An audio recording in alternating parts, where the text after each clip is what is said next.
నగరంలో క్రికెట్ సందడి మొదలయ్యింది. మరి కాసేపటి లోపల ప్రారంభం కానున్నటువంటి భారత్ సౌత్ ఆఫ్రికా మధ్యన జరగనున్నటువంటి వన్డే మ్యాచ్ కోసం అయితే వేలాది మంది ఫ్యాన్స్ అయితే మాత్రం ఈ యొక్క ప్రాంతానికి చేరుకున్న నేపథ్యం కూడా కనిపిస్తూ ఉంటుంది. ప్రస్తుతానికి అయితే మాత్రం మనం చూడవచ్చు. ఒకవైపు ముఖ్యంగా ఇందులో ప్రధానంగా చూసుకుంటే ఒకవైపు కోహ్లీ, అలా మరొక వైపు అంతా కూడా ఈ ప్రధాన పాత్ర పోషించిన పరిస్థితి కనిపిస్తుంది. నెక్స్ట్ మ్యాచ్ ఉంటారో కూడా తెలియని పరిస్థితి కనిపిస్తుంది. అయితే ప్రస్తుతం చూసుకుంటే మనతో కూడా మాట్లాడే కొంతమంది కూడా ఉన్నారు. ప్రజలు చెప్పండి, ఎలా అనిపిస్తుంది అంటే ఎక్కడి నుంచి వచ్చావు? నేను ఎస్కోట్ నుంచి వచ్చాను. నాకు చాలా ఆనందంగా ఉంది. మా అమ్మ ఎప్పుడు నన్ను గుడికి వెళ్ళమంటుంది. నేను ఎప్పుడే వాళ్ళకి గుడికి వెళ్ళలేదు. సో రోహిత్ శర్మ చూడడానికి గుడికి వస్తున్నాను అని నేను చెప్పదలుచుకున్నాను. Thank you. అంటే ఇప్పుడు క్రికెట్ స్టేడియం ఒక కోవిల్లో భావిస్తున్నారా? ఎస్, అవును, ఎస్, ఖచ్చితంగా. ఇక్కడ ఇప్పుడు సెంచరీ చేస్తారా? రోహిత్ శర్మ పక్కా సెంచరీ అనుకుంటున్నాను. మరి చూద్దాం ఎంతవరకు అవుద్దు. అంటే రోహిత్ శర్మ అంటే అంత ఇష్టమా? ఎస్, రోహిత్ శర్మ నాకు చాలా ఇష్టం.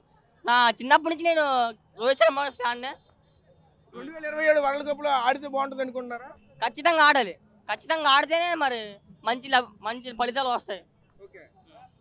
చూసాం కదా, ఒకవైపు రోహిత్ శర్మ అంటే నాకు దేవుడితో సమానం అంటూ కూడా చెప్పుకున్న నేపథ్యం కూడా కనిపిస్తూ ఉన్నది. ఎందుకంటే ప్రధానంగా చూస్తూ ఉంటే నీ కోవిలి కూడా వెళ్ళలేదు, అదే సమయంలో ఈ విధంగా మాతో పాటు ఉన్నారంటూ కూడా చెప్పుకొస్తున్నారు. ఎందుకంటే ప్రధానంగా మనం చూడొచ్చు, ఇక్కడ అంతా కూడా చూస్తుంటే ఒక సందడి వాతావరణం మొదలైన నేపథ్యం కూడా కనిపిస్తూ ఉన్నది. ఎక్కడైతే చూడొచ్చు ఇదంతా కూడా ఫ్యాన్స్ అయితే మాత్రం ఇక మరికోసేపట్లో జరగబోయే మ్యాచ్ కోసం ఎదురు చూస్తున్న నేపథ్యం కూడా కనిపిస్తూ ఉన్నది. అయితే వాళ్ళతో కూడా మాట్లాడే ప్రయత్నం చేశారు. సార్, ఎక్కడి నుంచి వచ్చారు మీరు? వైజాగ్. ఎలా ఉన్నది ఏంటి ఇప్పుడు చూస్తూ ఉంటే? మంచి అట్మాస్ఫియర్ చాలా బాగుంది, చాలా ఉత్సాహభరితంగా ఉంది. మంచి మ్యాచ్ ని ఎక్స్పెక్ట్ చేస్తాం. అంటే ఇక్కడ ఎంతవరకు స్కోరు తీసుకెళ్లే అవకాశాలు ఉంటాయి అంటారు? 300+ గ్యారంటీ.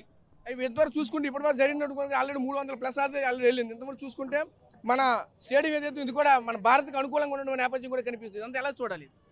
చాలా బాగుంటుందని మేము ఎక్స్పెక్ట్ చేస్తున్నాం. నైట్ ఇండియా టాస్ గెలవాలని కోరుకుని బౌలింగ్ చేసి తర్వాత చేసి చేయాలని కోరుకుంటున్నాం. కోహ్లీ మరి హ్యాట్రిక్ సెంచరీస్ చేస్తాడని ఎక్స్పెక్ట్ చేస్తాం. అంటే ఇక్కడ చూస్తూ ఉంటే ఇప్పటికే సీనియర్స్ అంతా కూడా దూరం అవుతున్న నేపథ్యం అయితే కనిపిస్తుంది. దీన్ని ఎలా చూడాలి? యాక్చువల్గా ఈ మ్యాచ్ బాగా ఇంట్రెస్టింగ్గా ఉంటుంది. రోహిత్ కోహ్లీ మళ్ళీ సెంచరీ చేస్తాడు. ఈ రోహిత్ ఆట మళ్ళీ ఒకసారి మనం ఈ మ్యాచ్లో మళ్ళీ ఇంకోసారి ప్రూవ్ అవుతుంది. చాలా ఇంట్రెస్టింగ్ మ్యాచ్గా ఉంటుంది. ఇది ఒక డిసైడింగ్ మ్యాచ్గా మనం చూడొచ్చు.